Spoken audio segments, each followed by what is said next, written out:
Welcome into the 49er Access podcast, and we have finally made it through the bye week, and we have finally found ourselves just a couple days away from the return of San Francisco 49er football. The San Francisco 49ers find themselves 5-3 and surprisingly still in first place in the NFC after the bye week, although we know the last three games wasn't very pretty for our red and gold out there in Santa Clara. 3-game losing streak against the Browns, the Vikings, and the Bengals leading into the bye week. But, thankfully the bye week did come because this team desperately needed it. And look, the bye week also had some wins, some W's of their own for the San Francisco 49ers. Yes, the Seahawks lost to the Ravens, keeping San Francisco afloat and on top of the NFC West, keeping them in first place. But also, San Francisco went out there and acquired Chase Young, hoping to spark this defense to find its way at the trade deadline. And now San Francisco enters into a very pivotal stretch of the season. Obviously, they have played 8 games. They have, 9 more. This is their second half playoff push, you could put it as. They have the 5th hardest strength of schedule remaining, playing 5 of the remaining 9 games against teams over 500, with 3 of those games on the road, one of them being against Philadelphia and the other being against the Seattle Seahawks. So San Francisco's second half is not going to be easy, and that really starts on Sunday, 10 o'clock in the morning in Jacksonville against the Jaguars, who they themselves also had a bye week. They're 6-2, first place in the AFC South, off a 5-game winning streak, and also, again, coming off the bye week. And just like San Francisco, having acquired Ezra Cleveland, a former guard from the Vikings, at the trade deadline to help improve their offensive line play, which really has been piss poor this year. So kind of a tale of 2 different teams. San Francisco, 3 straight losses. The Jaguars, 5 straight wins in the first half of the season leading into the bye week. Both teams rested, ready to go, and both teams having acquired 2 players they hope can improve the trenches of their roster. And both these teams have playoff potential. They have playoff hopes, and both teams are in first place. So this really is a potential, I guess you can say, if all things goes well for both teams, a potential Super Bowl matchup. I wouldn't go that far for the Jaguars, but right now they're 6-2 at a much better place than we are here with the San Francisco 49ers. And I'll just say that with this being the kickoff of the second half of the season, if you want to go to any games, whether it's at Levi's Stadium in Santa Clara or on the road, to support this team, support your red and gold San Francisco 49ers, use our promo code 49ers Access at SeatGeek.com. 49 ERSACCESS at SeatGeek.com. And save yourself $20 off your first purchase. And can I just say this? I'm so happy to be back. I'm sure you're happy as well, but I have been so bored because there's been no Niners. Now, it was nice to sit back last week and kind of watch the Seahawks lose, the Rams lose, and many other teams lose. I was hoping the Dallas Cowboys can pull off a win against the Eagles. By all they kind of did, but they didn't, right? That game was certainly a barn burner for those. I was slamming desks saying, come on, give it to me, come on, Dallas, and I couldn't get it done. But I'm so happy to be back, and I'm excited for you to join me on this journey towards the playoffs, again, which do start on Sunday against Jacksonville. But I want to start off saying this, is that despite San Francisco being 5-3, despite there being a lot of questions around the team, despite San Francisco themselves kind of questioning who they are as a defense, having to go and acquire Chase Young, which I said when they did, that's great. I'm happy he's here, but we really shouldn't have needed to make that move. But again, I'll take me some Chase Young. But Steve Wilks coming down from the booth onto the sideline this weekend. They're making that change. It is confirmed. This team right now finds themselves I think staring themselves in a mirror, wondering exactly who they are, and you kind of sit there and you reflect on, we should be better than this. Like, this is not who we have been the past couple years, but also knowing that you are in a better position record wise than you have been the past couple years, you can find these silver linings in this season. Thank God San Francisco got off to a hot start. Thank God they're undefeated in the NFC West so far. It's the only thing outside of them being one game ahead of Seattle now because they lost last week, keeping them ahead of the Seahawks. Like, the easiest way to the playoffs is through your division. And through the first 5 games of the season, San Francisco's 2-0. So the hot start certainly saved their rather lackluster 3-game stretch. But to give you some hope, to kind of, if we're sparking the team, help spark the fan base. In 2019, years 2 in the month of November. So it feels like there are wins a coming for the San Francisco 49ers this fall, starting hopefully this Sunday against the Jaguars. And let's dive into this Jacksonville Jaguars offense. The Jaguars offense is very similar in a way to the Kansas City Chiefs, very shotgun heavy. They're going to pass out a shotgun, run out of shotgun. It feels very Mahomes, Andy Reid like, and they are one of the more creative spread offenses in football. You're going to see 3 wide, 4 wide, even 5 wide sometimes. They love passing on screen passes. They love utilizing tight ends in the slot. A very creative offense led by Doug Peterson and, of course, quarterback Trevor Lawrence. And I mean, what can you say about Trevor Lawrence that already hasn't been said, right?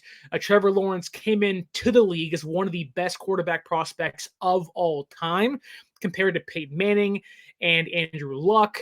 And despite a slow start this year, Lawrence and Jacksonville have really picked things up again, having won 5 straight games. But they do have their weaknesses, as most quarterbacks do. Despite the offense being very similar to the Mahomes-Reid offense, Mahomes is pretty much the perfect quarterback specimen, you can say. And I think his MVP and one-time Super Bowl, or two-time championships, Lombardi trophies would prove that. But Trevor Lawrence, well, close to that in a way, how the offense is run, they aren't the same. Trevor Lawrence does have some glaring weaknesses. Against man coverage, Trevor Lawrence this year is 24th in QBR at 49.5. He's 22nd in completion percentage, 58.4, and 21st in EPA on passes, 12.43. Now you flip that and you talk about zone coverage, which San Francisco loves to do, right? That is a Steve Wilks, one of his go-tos is zone coverage, which has been common here in San Francisco, whether it's Saleh, Ryans, and now Wilks. Trevor Lawrence eats up zone coverage for breakfast, lunch, and unfortunately dinner and even dessert. He is the number 1 quarterback in QBR against zone coverage at 77. He's second in completion percentage at 76% and 4th in EPA on passes at 28.49. The question is, okay, you have a quarterback like this that really, it's kind of a tale of 2 different coverages, really. Man coverage, not great at all. Zone coverage, the best quarterback in football against zone coverage. So if you're Steve Wilks, who again is coming out of the booth onto the sideline to conversate with his players and explain to them, communicate with them as to how we should do things, how can we fix some issues we're having, you have to ask yourself, if you're Steve Wilks, he likes to play a lot of man coverage behind the blitzes. We know Steve Wilks has been overly aggressive at certain times this year, dialed down the blitzes against the Bengals 2 weeks ago at Levi Stadium in a loss, where the Bengals carved up this defense. But he loves to utilize man coverage behind his blitzes, and he loves to use zone with his standard 4-man rush. You have to wonder, does that change on Sunday, knowing how well Trevor Lawrence has been against zone coverage this year? You also like to think that the Niners defense has to play better. Yes, Trevor Lawrence has played really good football this year, but he's not been perfect. He's not been great. There are going to be times in games where he throws one or two balls that you're just like, man, you had 100% test score. Now you're like an 85. Like those two passes you had or those two plays could cost them. But if you're San Francisco, you're sitting back saying, how long can a Nick Bosa, Fred Warner, Dre Greenlaw, Mooney Ward, Talanoa Hufanga, and many other, Javon Hargrave-led defense just play poorly? Now, this defense, even if they are going to play man with their blitzes and zone with their four-man rush, they have to execute. On paper, again, on paper means nothing the last 3 games for San Francisco, obviously, but on paper, if San Francisco's defense can just play, I'm not even going to say who they were last year or the past couple years, just be average, just be the 12th best defense, they can beat the Jacksonville Jaguars and they can hold this offense that's riding high currently to, 23 points, allowing the offense or giving the offense a chance to actually get a W in this game.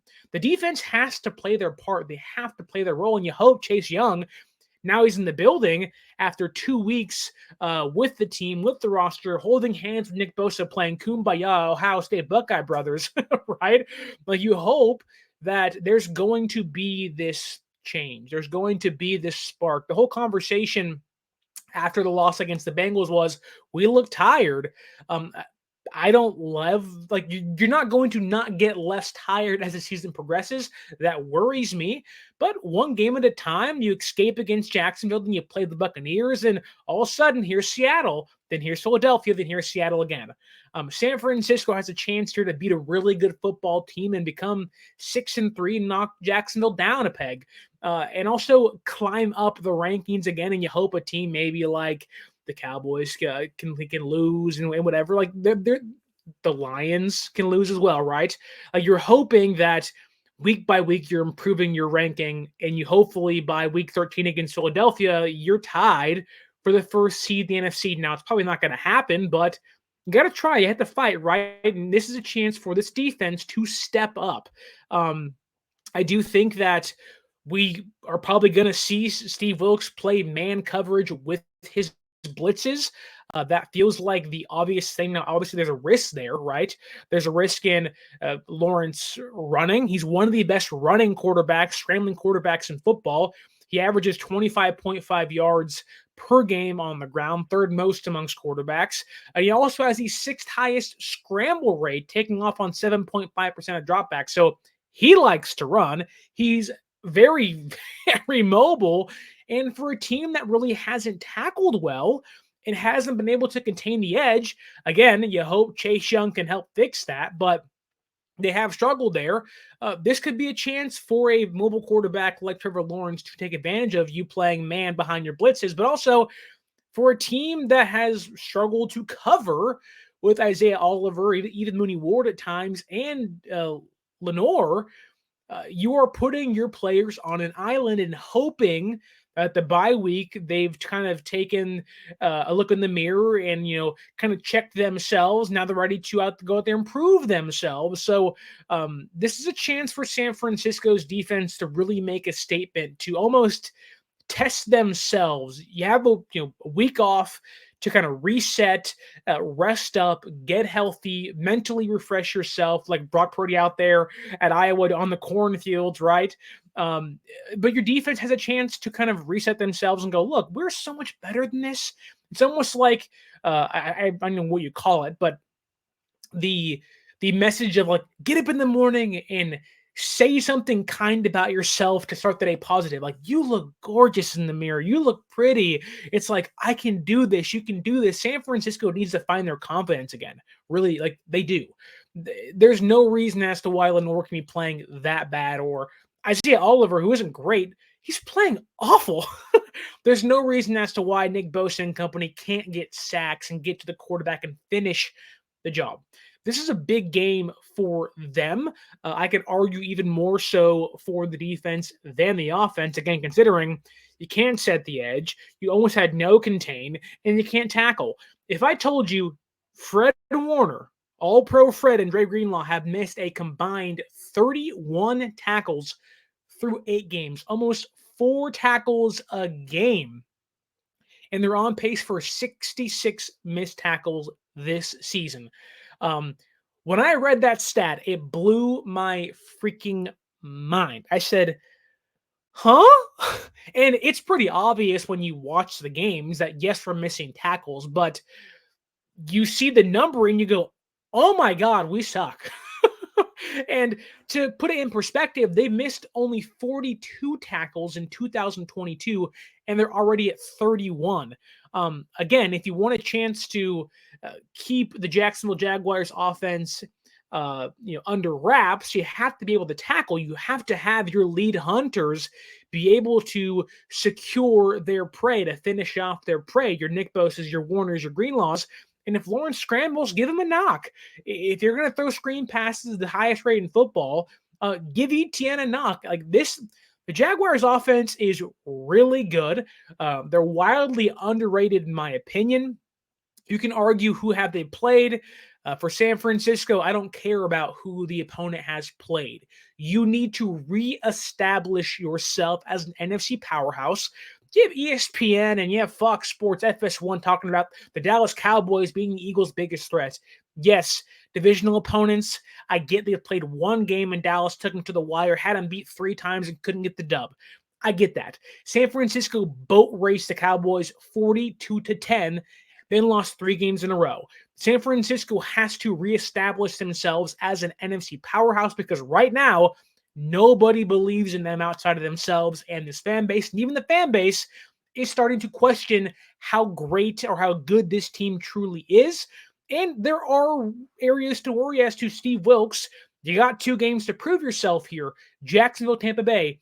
If you can slow down Jacksonville, get your groove back, and then annihilate Tampa Bay, you're feeling pretty good about yourself going into Seattle. But week by week, game by game, you have to come in Jacksonville. Nick Bosa's homecoming, mind you, to Florida. I'm sure he wants to sack the crap out of Trevor Lawrence. This is a chance for your defense to step up, find themselves again, and almost revert back to how elite they were just 1 year ago. But again, going back to the major point here is, and one of the bigger question marks of the Niners defense has been, can they get to Trevor Lawrence? But more importantly, can they actually sack Trevor Lawrence? The beautiful thing about the Jacksonville Jaguars is their offensive line is not good. And because of that, Lawrence has been under pressure 30.7% on his dropbacks. That ranks 7th in the entire NFL. And the Jaguars are last as a group in pass block win rate and 30th in run block win rate. Right there, those stats tell you are going to put pressure on Trevor Lawrence. You are going to make him move out of the pocket, maneuver out of the pocket, have to use his legs. And again, if you can contain the edge, Nick Bosa, Chase Young, and others, you are going to have a good chance to feed him right back into Hargrave, Armstead, Kinlaw, and company to finish off the job and get yourself some sacks. But to Lawrence's credit, he is phenomenal. In fact, he's the second best quarterback in getting rid of the ball early at a 2.41 second time frame, which is why the Jacksonville Jaguars, again, last ranked pass block win rate offensive line, has only given up a sack rate of 6.1%, which ranks like 16th in the entire NFL. So for the Niners, you shouldn't have a hard time getting to Lawrence. The Jaguars will in fact say, come on in. You want a cup of coffee? You can sit back here all day. I know my quarterback is going to be able to escape the pocket and or get rid of the ball easily and quickly. If you're San Francisco, you got to have your linebackers and cornerbacks, mind you. They have to play lockdown coverage. You have to have your guys tackle.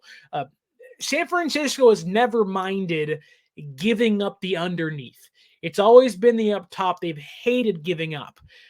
But this is not the last couple of years where they're getting, Warner has 15 tackles, 12 tackles, and they're securing receivers 4 yards, 5 yards prior to a first down. This is this year where they're giving up and they've missed 31 tackles so far. So, yeah, like the real question is which Niners defense is going to show up?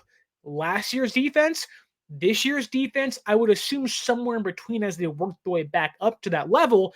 Or if they even can do so, I would think with this many stars, they certainly should be able to get that done. But this is going to be a massive test for Nick Bosa, Hargrave, Armstead, and the newly starting Chase Young. Joe Burrow was great at avoiding pressure, and when there was pressure, getting out of the pocket, finding the open receiver underneath, and extending plays with his legs. Trevor Lawrence is very similar to that. Quick release, it doesn't get sacked a lot because he can use his legs.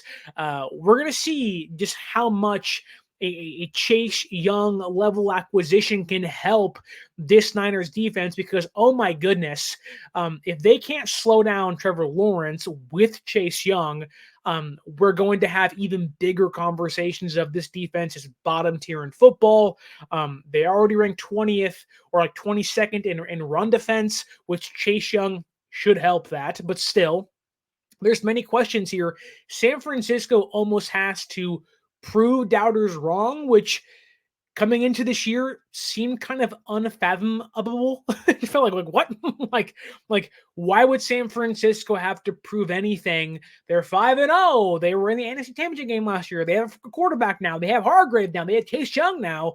But it's like, no, you almost have to reprove who you are as a team. And for the Jaguars, yes, Lawrence is there and he's great for all what he does. But you can get to him. You have to finish him off, get a couple sacks, get timely sacks. You have to be able to get off the field. What separates the good from the great? Getting off the field on third downs and holding opponents playing bend, don't break defense. It's timeliness. It's the pivotal downs. It's the 3rd and 8s, the 3rd and 6 on when they're on your 36-yard line to hold them to a field goal. When they're on your 42-yard line, hoping to get into field goal range or a first down to extend their drives. It's stifling a rushing attack with ETN that's been pretty darn good this year when it comes to total yards. Can your defensive line step up, set the tempo, and finally get back to playing San Francisco 49ers defense?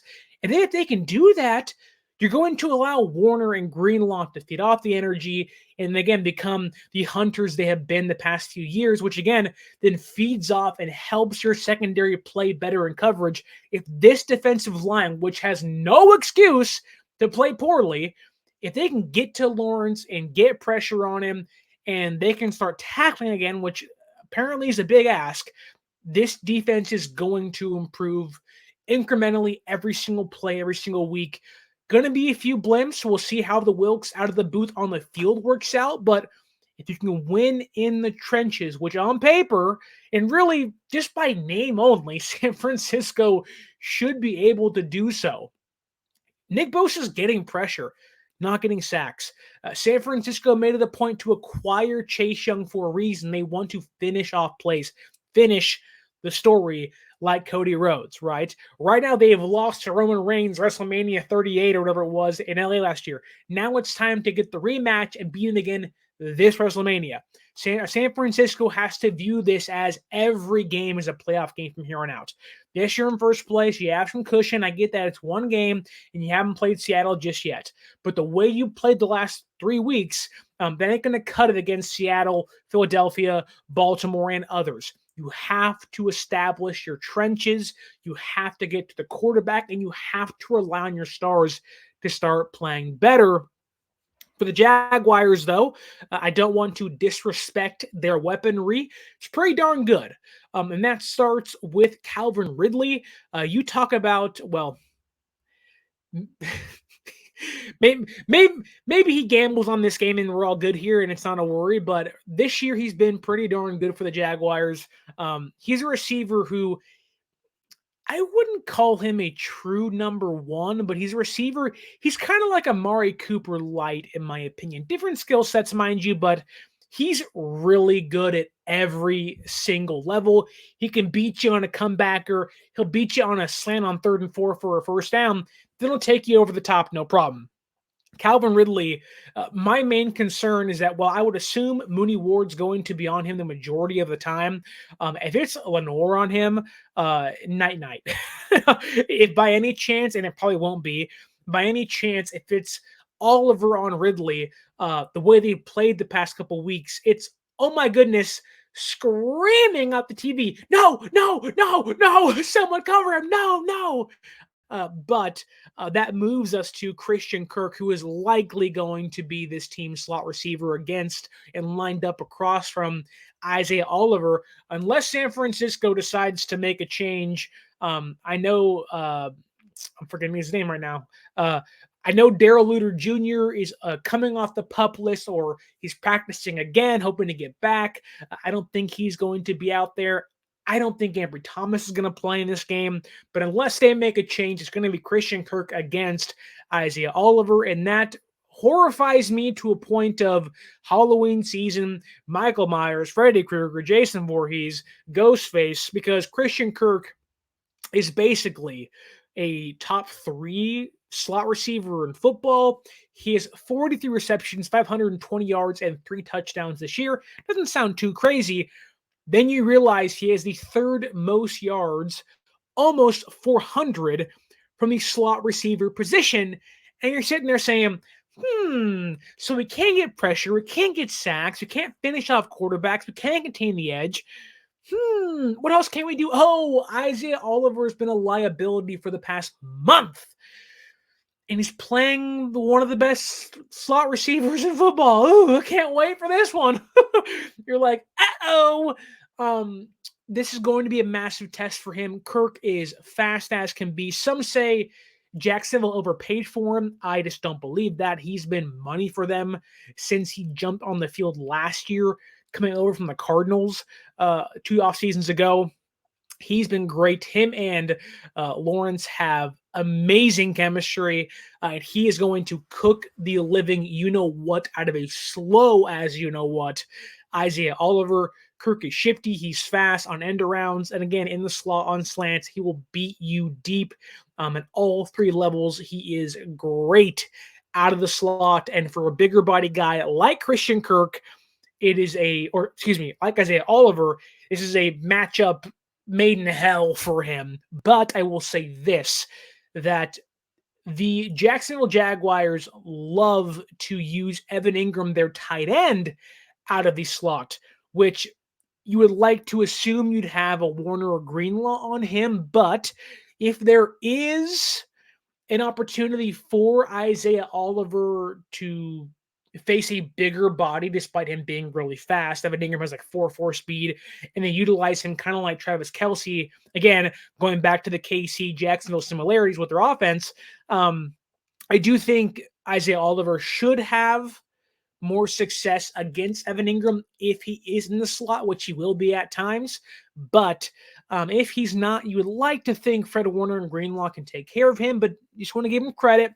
This year, he has the 3rd most receptions among tight ends at 51, and he's the 3rd most targeted tight end in the entire league this year. So Evan Ingram, former Giant, he's making his hay out there in Jacksonville, a big contract this past offseason.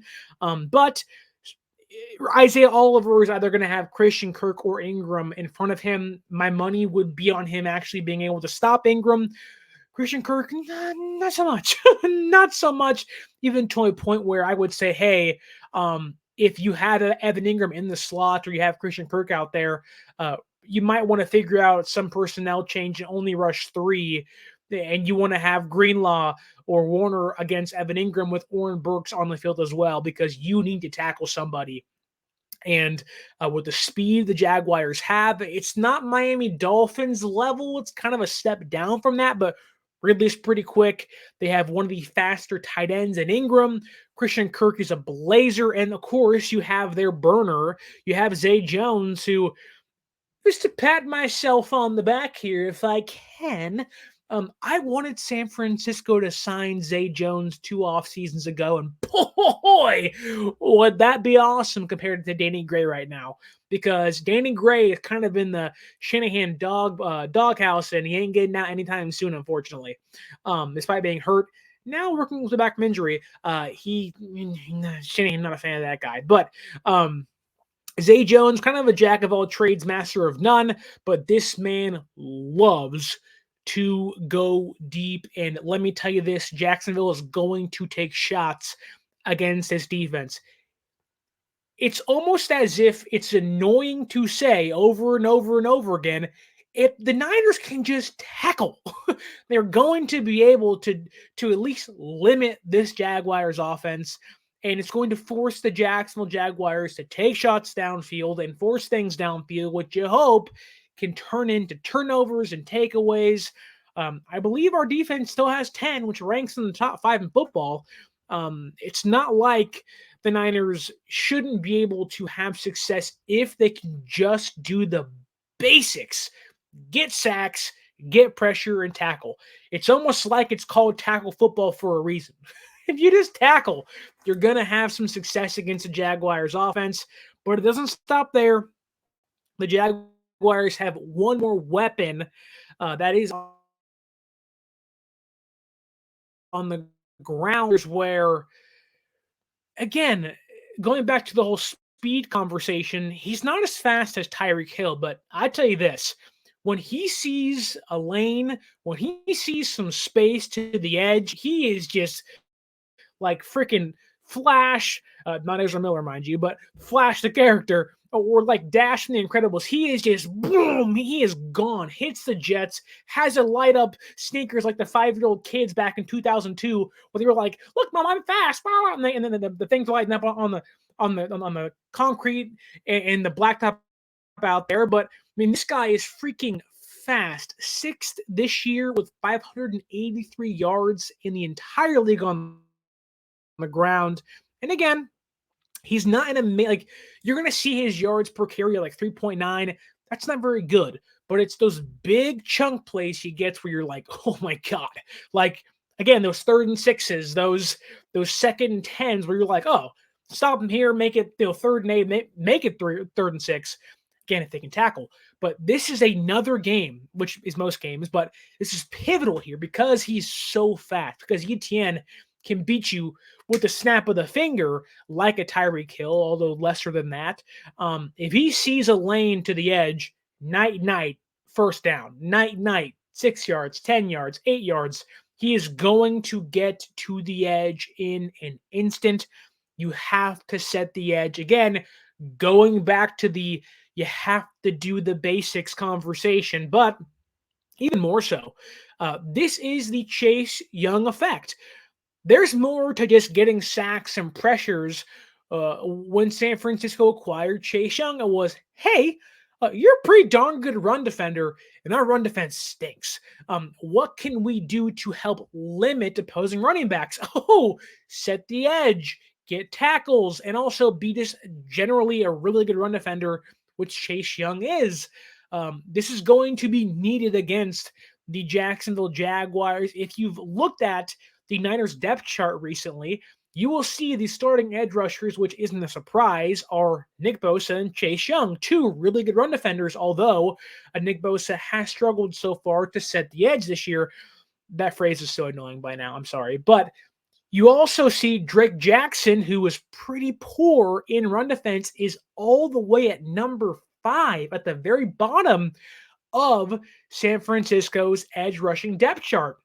He's behind Clelin Ferrell and Randy Gregory. This team is putting an emphasis on stopping the run because, well, it's been so bad the past couple weeks, but you're playing Etienne. His blazing speed. You have to set the edge. You have to play good run defense. And again, you have to tackle. I'm sorry if it's annoying, but it's just the truth. San Francisco is going to have their hands full if they cannot complete and execute the basics of defense. But continuing with the receiving and the passing game, Etienne's an average passer or average pass catching running back, 33 yards a game, 9.9 yards a catch, 5th among running backs. But here's the kicker. The Jaguars run the most screen plays in football to your Christian Kirks, to your Travis Etienne's. The Niners rank 15th against screen passes. I'm going to say it. You just got to tackle. Just tackle. You're going to be okay. San Francisco has the speed on defense, the smart, intelligent players on defense to sniff out the screens. But this is a massive test for San Francisco. This offense isn't as efficient as the Bengals, but I would say it's right there just behind them. I would say offenses in football, you got to have your Philadelphias, you got to have your Bengals, you're going to have your Chiefs, or at least you're going to have your Mahomes and Kelseys, right? You're going to have your Dolphins and maybe your Buffalo Bills. I would say Jacksonville slots themselves maybe in the B tier of defenses in football, but because they have so much speed, it's almost like an extra added on factor into their offense and how they utilize them, because they are unafraid, again, going back to avoiding pressures and avoiding getting sacked, and their low sack rate at like 6.7%, 6.1%. It is because of quick passes and screens. And it's, again, like the Bengals have done, like teams like the Vikings did with Kirk Cousins, and others have done against this defensive line. Quick passes, and it will limit what Nick Bosa and company can do. So, again, it's more pivotal. I'm going to say it one last time. Set the edge and tackle. It's going to make your life a lot easier if you're the San Francisco 49ers. But thankfully, they do kind of get a break here because, one, the Jaguars aren't great on the ground when it comes to yards per play, and they also are not great when it comes to getting in the red zone and finishing drives. So the Jaguars have a 47.6% conversion rate in the red zone. That ranks 25th in football. When you're talking about finding your groove back, almost going back to the basics of tackling, set the edge, whatever it is, you're almost getting a break here, where it's like, now we can kind of play bend, don't break defense, give ourselves a breather, and also reestablish the belief and faith in yourself that, hey, we can do this. And San Francisco is going to be able to get pressure. It seems like on paper they should be able to play bend, don't break defense, giving their offense a chance to put up some points against Jacksonville's defense, and also get off the field on third down. The Jaguars are converting only 36% of their third down conversion plays, which, again, is 24th in football. This team is rather inefficient in the red zone and on third down. When you're talking about an elite defense on paper trying to find their groove back, I know Lawrence is good. I know that what San Francisco has struggled at this year is what the Jaguars are good at in spaces and parts, being screen passes and quick plays and quick passes. But they're bad on third downs. They're bad in the red zone. Bend, don't break defense, getting off the field when it matters, ending drives. This is a really good opportunity against a rather really good offense for San Francisco to refine themselves on defense. Kind of give some confidence to Steve Wilks. He even said, "I'm built for this, for the adversity, for coming off into the booth, down onto the field." If you're built for this, Steve Wilks, show it on Sunday. We've seen this team go through hell the past couple years, losing to the Chiefs in the Super Bowl. Then you have against the Rams in the playoffs 2 years ago and the Eagles last year. This team has shown, the players here have shown, they're built for this. They're built to last. Now it's time for everything to come together and show us on Sunday, hopefully in the non-rain field in Jacksonville. Hopefully it's a bright sunny day out there in Jacksonville and Florida. And hopefully Nick Bosa is out there shrugging his way to a victory, sacking Trevor Lawrence a handful of times. But this is a great opportunity for San Francisco's defense to reestablish themselves, refine themselves, and just believe in yourself once again. But enough with the defense. I've already told you how Jacksonville can give us some issues and how we can kind of stop them and hopefully limit their offense. Now let's get to the Jaguars' defense and how we can exploit them and score on them and hopefully get back in the win column for the first time in over a month. I hate saying that. That sounds awful. But Jaguars defense, very Todd Bowles-esque, a lot of stunts, playing cover one, very aggressive and attacking 3-4 scheme. But you're going to see him have 2 defensive linemen sometimes and 4 linebackers and 5 defensive backs. It's very creative. They like to get to the quarterback, or at least try to get to the quarterback. They're going to blitz a lot.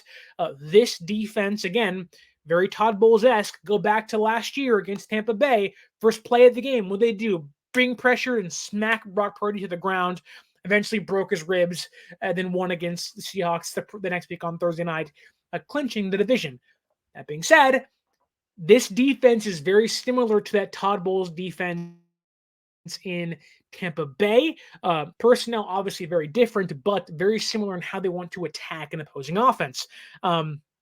I firmly believe this, though, that the San Francisco 49ers offense has the weapons to walk all over the Jaguars defense. Now, hear me out. I do believe the Jaguars defense is pretty darn good. You win 5 games in a row for a reason. It's like San Francisco won 5 games in a row. You have to give the Niners and the Jaguars credit here. It's just their records are flipped because of when the bye week was and when they started winning. The Jaguars, I think what they like to do is something that we've seen a handful of times before. Again, Buccaneers, the Giants this past year, or earlier this year, excuse me. They love to blitz. 26.2% ranks 12th in football.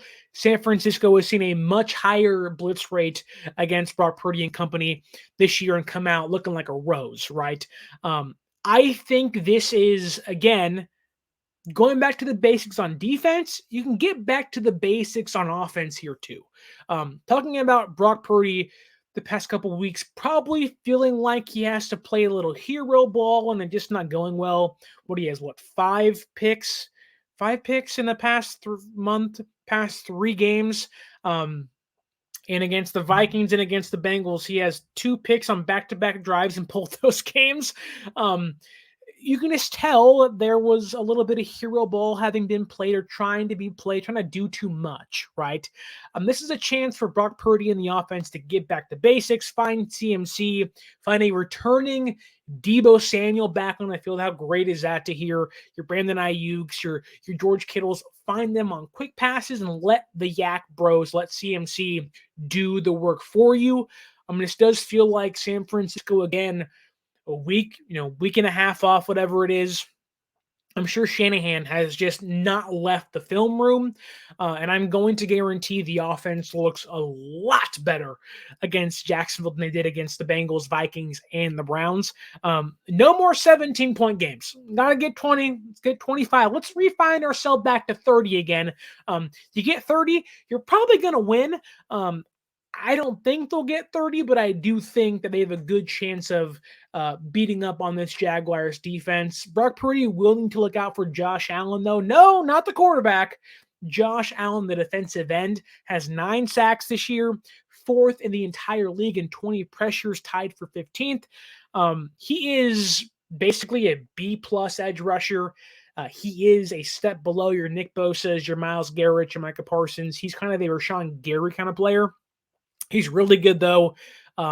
If you let him, he will take over a game. He's kind of like a Trey Hendrickson with the Bengals, right? Where it's like, you don't think of him very often, but they put a lot of work in and they've been consistent for a handful of years. Josh Allen is that kind of player. He's kind of I don't want to say only edge rusher to look out for. They have Trayvon Walker, who is fine, but really hasn't been a former number 1 overall pick-esque kind of player. But Josh Allen kind of is the one player you're like, circle that guy, make sure he does not get to Brock Purdy one bit. If you're Brock Purdy, you have to know where Josh Allen is at all times. But when I say but, I mean B-U-T, all capital. You can even add a B-U-T-T in there, because what I love, seeing that Jacksonville loves to blitz, seeing they have really one really good edge rusher, they play a ton of zone coverage. The 3rd highest rate in football, meaning like most zone covering defenses, a lot of things open underneath, which means ding, ding, ding. Your boy Deebo Samuel should be able to wreak havoc on the Jaguars defense, allowing, again, whether it's Kittle, Deebo, Ayuk, the Yak Bros to get it done. And the Jaguars are allowing 134.75 yards of yak per game. Fifth most in football. They're allowing 5.13 yards after the catch per reception. That ranks 19th. That's a little better than what their yards after the catch per game was. But when we're talking about getting Deebo Samuel back and reestablishing your physical nature on offense, running the football again, and getting Brock Purdy back to the basics, you talk about making him comfortable early against a team that likes to blitz. If you're going to blitz and you're going to play zone and you're going to leave the underneath open in small bubbles, Brock Purdy is going to hit his Kittle. He's going to hit Brandon Ayuk in soft zones. He's got to be patient, mind you. Brock Purdy has to be patient here. Jaguars do not give up big plays. They just don't. They're a really good defense that does not like to give up big plays. They don't do it. If Brock Purdy is patient, but he is going to have a chance to really, I don't want to say play great, but going to be able to find success against this Jaguars defense. Be patient, but if they're going to blitz, and you can find your Kittle, your Ayuk, but also you can find your Deebo Samuel, who I'm sure is ready to run over a Mack truck in this game. I'm sure Deebo is saying, after he gets the ball for the first time, he wants to run through a Josh Allen, run through, their entire defense and say, "You miss me? I'm back." Right? Deebo Samuel last week said, "I'm ready to go. I'm good to go." I'm sure he's itching and chomping at the bit to run through a defender. And I'm going to assume the first play of the game, if it's not the CMC, the betting odds are it's going to Deebo Samuel, because I'm sure he is like, "Kyle, give me the ball. I want to be the ball handler. I'm ready to run through a freaking fence, a steel wall, the bank vault. I want to power this team to victory again." And I just can't wait to watch him do some work against this Jaguars defense, who, quite frankly, is like, "Yak, you get whatever you want. You just have it. You can have it all day. Hey, BK, have it your way. You rule." That's what Deebo Samuel is going to be. Whopper. That's going to be Deebo Samuel on Sunday against the Jacksonville Jaguars. You're probably going to hear that commercial 19,000 times on Sunday as well. But I digress. This is a game where it feels like Brock Purdy is going to have a chance to limit the mistakes he's made, to rather feel comfortable in the pocket and have this offense bounce back and score at least 18 points, not 17, but at least 18 points in this game. I do think, though, there's many questions about Brock Purdy limiting the mistakes. Can he do it? He can. Brock Purdy has played great the past, 3 games besides 1 or 2 plays in each game? Yes. The picks are ugly. They're bad. They come at bad times. I get it. I would assume Brock Purdy has gone back to the cornfields, put his Superman cape back on, and is going to regenerate his strength and come back to Santa Clara, then go to Jacksonville and hopefully re-find himself. I would like to believe. I do not know much Superman lore, but I'd like to think that go back to the cornfield back home, and you can kind of regenerate your strength, be out in the sun where Clark Kent, a.k.a. Superman, gets his strength from out there in sunny Florida. You go out there and hopefully you can re-find who you are. Right? God, I'm a nerd. But anyways, I do think this is a game where, yes, again, to give the Jaguars credit, they're a good defense. There's not going to be a lot of over-the-top big plays, but if you give if you're going to give San Francisco yak, you're almost allowing Brock Purdy to play his style of offense, and you're going to allow Shanahan to call his style of game. And that's just passing the football, and we really haven't even got to George Kittle yet. If you get where I'm going with this, hear me out. The Jaguars you can target their linebackers basically all day. And you can target their nickelback, Trey Herndon. If you're going to utilize a player to target a nickelback and you're going to utilize a player to target linebackers, I think someone rings a bell, and it's someone who actually just had a Football Life documentary, which was awesome, by the way. Learning more about George Kittle, who I would like to know what his butt cheek tat is with CJ Beathard, because I might want to get one too, because I think George Kittle is going to have himself quite the day on Sunday against the Jaguars. And I'm saying all these guys are going to play great and whatnot. What I'm saying essentially is that this offense should be done with 17-point games. Should be done with, they have to score here or the game's over, right? The defense should play better. It's really just breathing, refinding yourself, recentering yourself, and just sitting back and saying, man, like, we're the San Francisco 49ers. We've played like crap. It's not going to happen anymore. For the offense, I do think the Niners, like, when you just, again, on paper, keep it on paper, when you think of the Niners, Jaguars. Oh, yeah, Jaguars are good.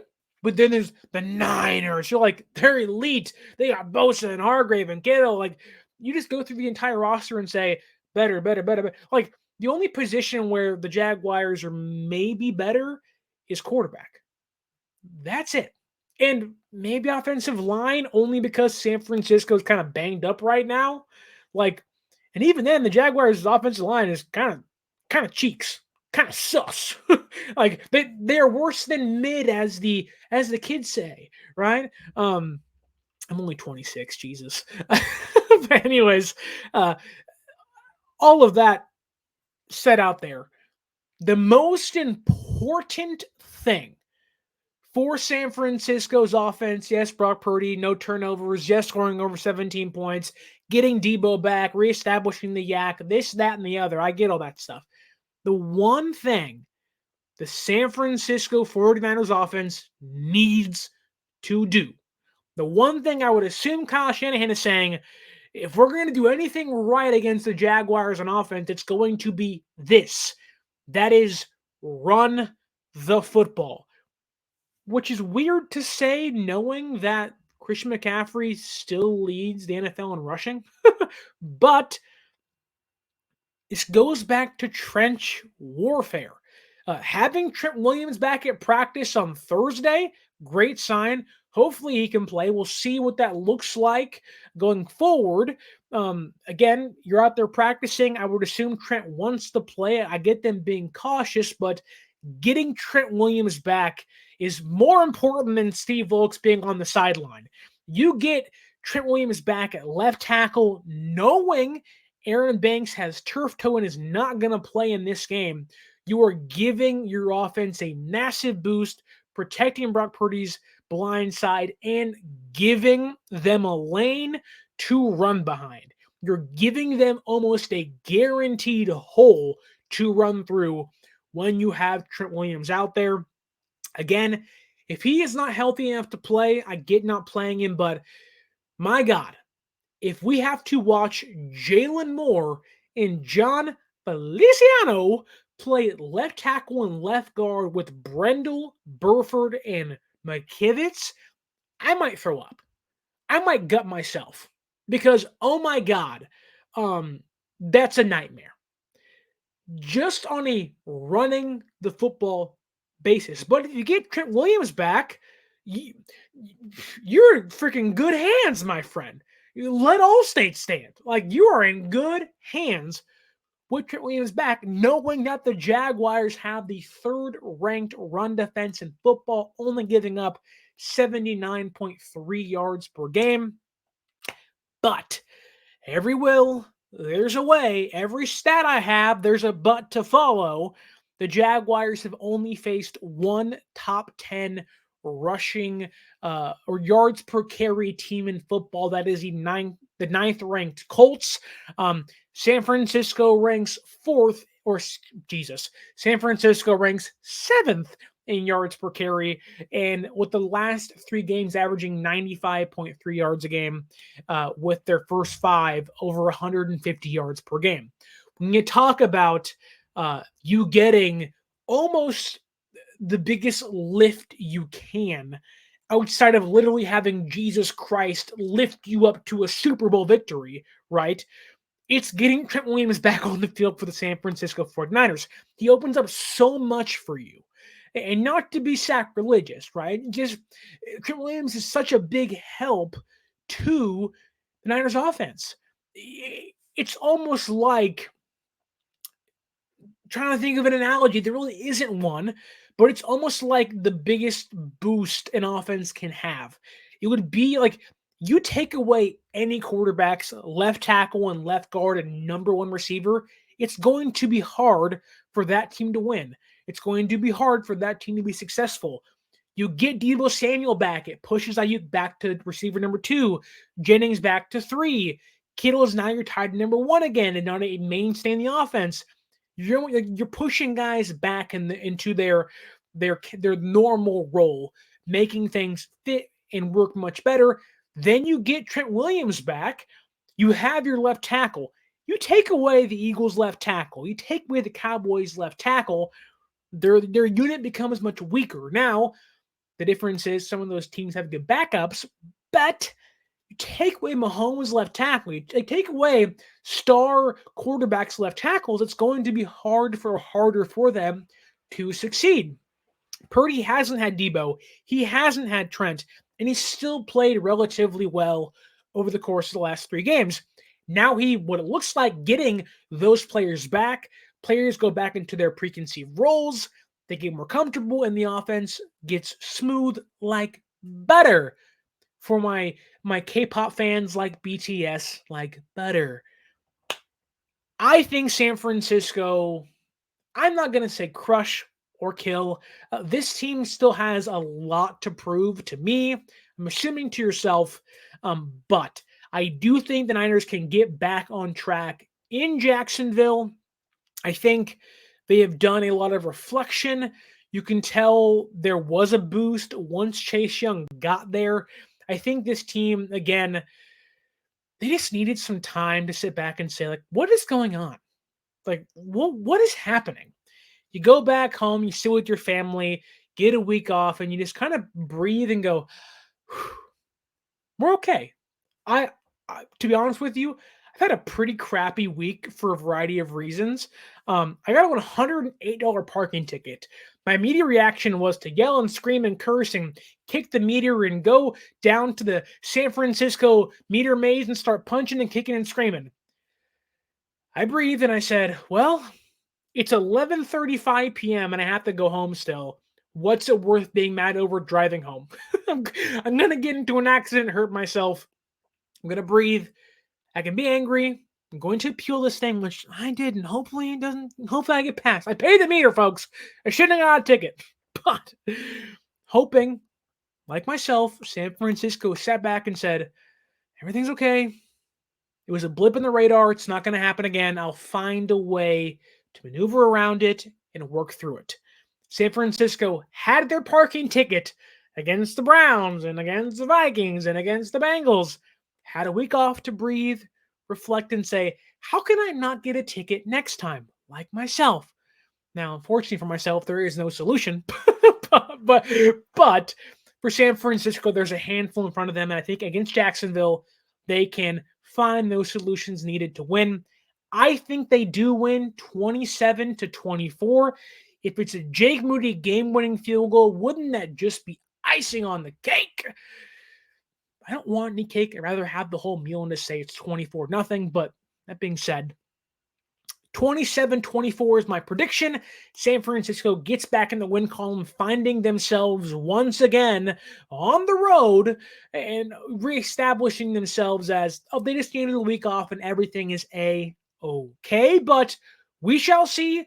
We shall see. And again, if you are looking for a place to vent or celebrate, hopefully, tune in to 95.7 The Game right as the clock hits 0. Myself and Mark Grandy are going to have the post-game show again on 95.7 The Game here in San Francisco. You can use the Odyssey app, and on Monday, you're going to want to tune in back into this YouTube channel or this podcast feed for my own post-game reflections, reactions, and analysis of what happens on Sunday against the Jaguars and the Niners. For all that news and content, you can follow us on social media at 49ers_access is the Twitter or X, whatever you want to call it, or 49ers.access is the Instagram. Over 18,000 followers on there. Hope you can join us on Instagram or Twitter for live reactions, live takeaways, live yelling in frustration because it's the San Francisco 49ers, and God, do they have my soul and do they have my heart? But if you also want to go to games, use our promo code 49ersaccess, 49ERSACCESS at SeatGeek.com and save yourself $20 off your first purchase. And don't forget to like, share, subscribe, leave that review, all free and easy ways to help the show, help the podcast, and celebrating 49ers football being back after a horrible, just treacherous, just this awful week off of having to watch all these other teams win and lose. But we're in first place, and let's hope that carries on and over into past the Jacksonville Jaguars. Welcome back, your San Francisco 49ers, by giving a like, share, review to the show. Tell your friends about the podcast. And like always, until next time, stay faithful.